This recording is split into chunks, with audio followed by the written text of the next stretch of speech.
Георги, стига си ми повтява ми нахрани пилитата. Значи, да Питер от баща си. Ей, тая Марюсия. Къде стихи на комшийката, че не мога да я трая? Ей, изядвах ти ми краката. Георги, айди, стига си се върдял като шили. Ела ми помогни.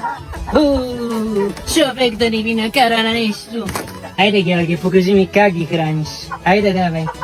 Абе, не целият кочан, бе, виж, ударих гошката, убия от репа я. Значи, пу! Георги, иначе нищо ни направи, ма до вечера поне ще едем кокошка. На нищо ни ви учат от тоя град. Отрепа ми кокошката ми отрепа. Ама ще стане една хубава сутичка. С нервите съм зле, ле, ле, ле, ле, ле. Гази май погледате, ле, ле, ле, ле, ле. Ще живее или не, не, не, не, не, не. А сега на място, на място, на място, на място. А сега на място, на място, на място, на място.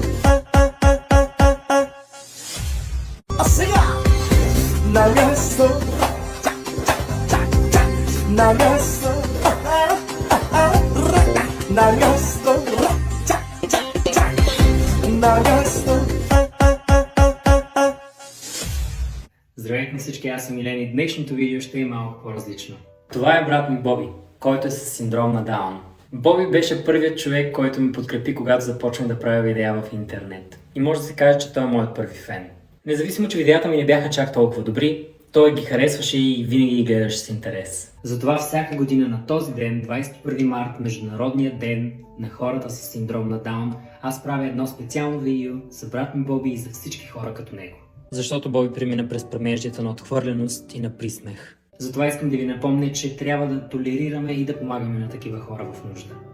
Затова днес се включвам в шареното предизвикателство на фундация #Живот с синдром на Даун, като обуем шарени чорапи в подкрепа на тези хора. И едно последно нещо. Бъдете по-толерантни към хората, които виждат света по по-шарен начин. Аз подкрепям хората с синдром на Даун. Тук ли е курса как да спрем да бъдем клюкари? Да, защо искате да се запишете ли? Не, само да надикна кой е тука. Само като те гетна на стената, като те лепна, не се навиждай, да няма край. Не искам. Айде да не си разваляме сега хубавото настроение. Айде друг път. Според тебе, татко, ще я хареса ли?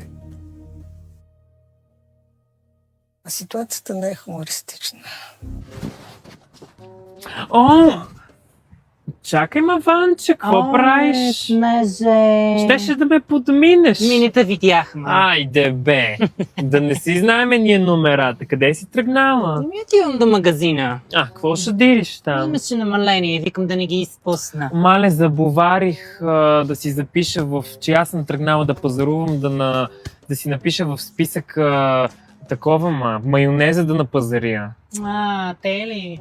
Че Много толкова вече- много. Не, че ме интересува, ма мерси, че ми каза. Айде да пиеме кафе.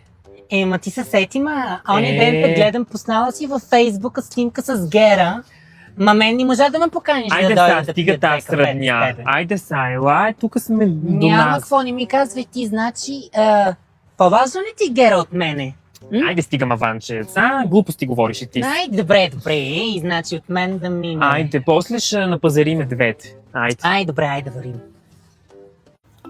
Петьо, айде да вървим до туалета, Мари ма кота бърка и сега ще я питам. Ей сега. Госпожа! Мари тая глуха ли и сляпа ли, каква е? Какво става, бе, момичета? Каква е тази врява? До туалетна? Бе, каква туалетна, бе? Между часието за какво е? Да ми ходите зад училище, да ми пушите цигари, да ми пиете кафета. Ама до туалетна няма да се сетите да отидете, нали? Никаква тоалетна. Я бъдете по един лист да ви видя колко знаете. Тоалетна ще ми искате. Ма тая път за каква се помисли? Няма да изтъпа другия път в часа. Маля, че хубаво време навънка, гледай. Такова слънце никога не е имало. Бе, кой се е разтрапал по никое време, бе? Едно кафе не мога да изпия на спокойствие. Сашко, какво правиш тук, бе, моето момче? Здравейте, Лелованче, Георги тук ли е? О, да, чакай. Гяги! Слизай долу, че Сашко навеля ти снежа и дошъл. И сега ще дойде. Как е, майка ти? Не ми се обаждала никаква. Добре, готви. Браво, да я поздравиш. А и да кажеш на майка си да дойде да пием кафе, че тя се лъжи. Гяги, айде слизай си, момче! Чакай на студа, бе!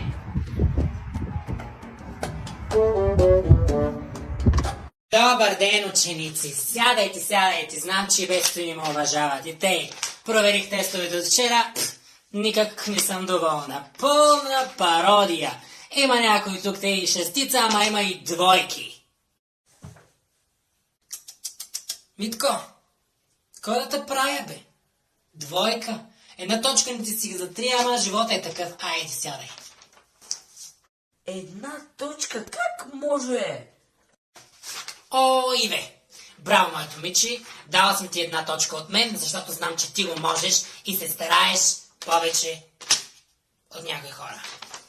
Благодаря, госпожа! Сядай!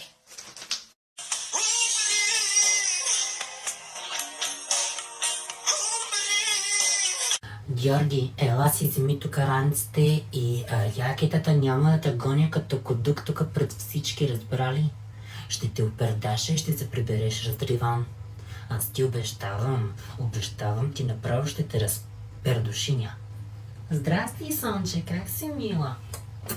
Иванчо, хващай Георги и вървете там на тази люка по-бързо, че не искам да го пускам сам, че вземи да се претрепи. Тук не знам какво ще го правя.